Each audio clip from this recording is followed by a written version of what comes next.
Break के बाद आपका खैर मकदम है। नागबल त्राल से ताल्लुक रखने वाले एक नौजवान खिलाड़ी फरहान रफीक ने कन्याकुमारी में मार्शल आर्ट चैंपियनशिप में गोल्ड मेडल हासिल करके इलाके का नाम रोशन किया। फरहान का इंडोर स्टेडियम त्राल में वालहाना इस्तकबाल किया गया। त्राल में पिछले कई सालों से नौजवान खेलों में बढ़ चढ़कर हिस्सा ले रहे हैं। फरहान ने बताया कि उनकी कामयाबी के पीछे उनके वालिदैन और अकेडमी के कोच हैं, जिन्होंने हमेशा उनकी हौसला अफजाई की और अब इंटरनेशनल के लिए वो तैयारी कर रहे हैं।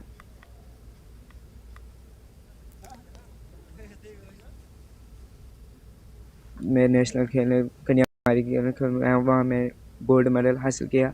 मैं अपने सर को शुक्रिया अदा करना चाहता हूँ, जो हमारे सियासत है, बेस्ट कोच है, एंड जिन्होंने मुझे अपने फादर ने मुझे सपोर्ट दिया इस यहाँ जाने के लिए। और मैं अल्हम्दुलिल्लाह पढ़ता हूँ, मैंने जीत लिया कन्याकुमारी में गोल्ड मेडलिस्ट। बच्चों को लिया नेशनल के लिए और उनमें से 8 मुझे मेडल, उन 8 में से मेडल निकाले, 8 बच्चों ने मेडल निकाले वहाँ पे।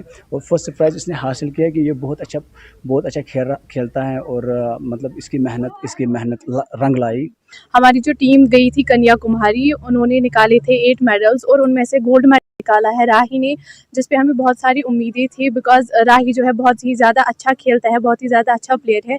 और इंशाल्लाह जैसे इसने निकाला गोल्ड, आई विल ऑल्सो, और उम्मीद है कि अब राही इंटरनेशनल के लिए सिलेक्शन होंगी इसकी, इंटरनेशनल की भी इसकी सिलेक्शन इंटरनेशनल्स में भी होंगी।